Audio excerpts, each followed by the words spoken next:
একটা কথা বললে কি শুনবেন? আপনি প্রতিদিন নিজেকে 1% চেঞ্জ করার চেষ্টা করুন। আপনার সম্পূর্ণ চেঞ্জ হওয়ার দরকার নেই। একটা মানুষ কখনো সম্পূর্ণ চেঞ্জ হয়ে যেতে পারে না। আপনি নিজেকে 1% চেঞ্জ করার চেষ্টা করুন। আপনি যদি নিজেকে প্রতিদিন 1%ও চেঞ্জ করতে পারেন, একটা সময় যেয়ে দেখবেন আপনি সবার চাইতে উপরে আছেন। বুঝতে পেরেছেন? সো এই চেঞ্জ যে কোনোভাবে হতে পারে। আমাদের ভিতরে অনেকের ইন্টেনশন আমরা আগামীকাল থেকে শুরু করব, আগামীকাল থেকে কাজটা করব। এইভাবেই কিন্তু দিনের পর দিন চলে যাচ্ছে। যেমন ইউরোপে ইয়াং জেনারেশন সবাই আসতে চায়। আমার কাছে প্রতিদিন কম হলেও 100 মেসেজ আসে। কম বললাম এটা। এমনও দিন আছে যেদিন একটা ভিডিও একদিনে 1 মিলিয়ন হিট করে, সেই দিন আমার কাছে 1000-এর উপরে মেসেজ আসে হোয়াটসঅ্যাপ এবং ফেসবুক দিয়ে। সবারই একটা কথা, ভাইয়া কোন ইউনিভার্সিটিতে অ্যাপ্লাই করব, ভাইয়া কোন দেশে ওয়ার্ক পারমিটে আসব, ভাইয়া কিভাবে নিজেকে তৈরি করতে পারি।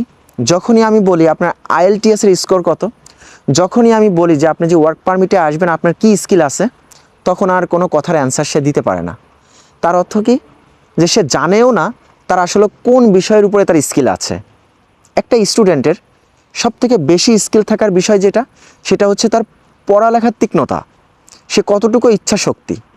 এই জন্য আপনার সিজিপিএ বেশি থাকতে হবে, আপনি ভালো স্টুডেন্ট হতে হবে, বা আপনার একাডেমিক রেজাল্ট খুব ভালো হতে হবে। বিষয়টা এরকম না। তাহলে বিষয়টা কি? বিষয়টা হচ্ছে আপনার ইচ্ছা শক্তি। আপনার কতটুকু ইচ্ছা শক্তি আছে।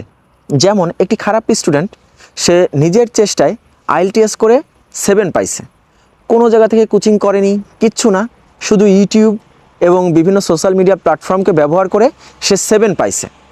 এখন চিন্তা করেন তার ভিতরে এইটাই হচ্ছে তার তীক্ষ্ণতা এবং এটাই হচ্ছে তার স্কিল একটা স্টুডেন্টের। এবার আসি, একজন ওয়ার্ক পারমিট নিয়ে আপনি দেশের বাইরে আসবেন, তাহলে আপনার ভিতরে কি স্কিল আছে? দেখুন, স্কিল বিভিন্ন ধরনের হতে পারে। এগ্রিকালচার মানে কৃষিকাজেরও এটাও আপনার একটা স্কিল, সেটাও কি আপনার আছে? এমন হতে পারে আপনি কোনো বিষয়ের উপরে খুব ভালো জানেন, আপনার হতে পারে এমন হতে পারে যে আপনার আর্কিটেকচার, হতে পারে আপনার যে বিভিন্ন ধরনের হার্ড ওয়ার্কার, বিভিন্ন ফ্যাক্টরি লেভেলের জব, যে কোনো হতে পারে। যে কোনো একটা স্কিল আপনার থাকতে হবে। সেই স্কিলটাই আপনার জীবনের চূড়ান্ত পর্যায়ে নিয়ে যাবে। এখন আপনি চিন্তা করুন আপনার ভিতরে কি আছে। যদি এই ধরনের কোনো স্কিল আপনার ভিতরে থেকে থাকে, অবশ্যই সেটা আপনার জীবনের সবথেকে বড় শক্তি। ছোট্ট করে একটা কথা বলি, নিজের মনকে জিজ্ঞাসা করুন কোন কাজটা করতে আপনার মন শান্তি পায়। যেই কাজটা করতে আপনার মন শান্তি পায় সেটাই করুন।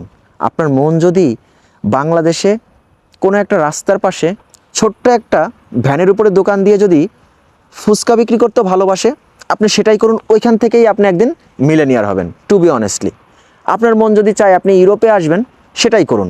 আর সেটা করার জন্য বা সেটা আসার জন্য যা যা করতে হবে সব করুন। কোনো কিছুতে কখনো কার্পণ্যতা করবেন না। তাহলেই না একটা জীবনের সৌন্দর্য পাওয়া যায়।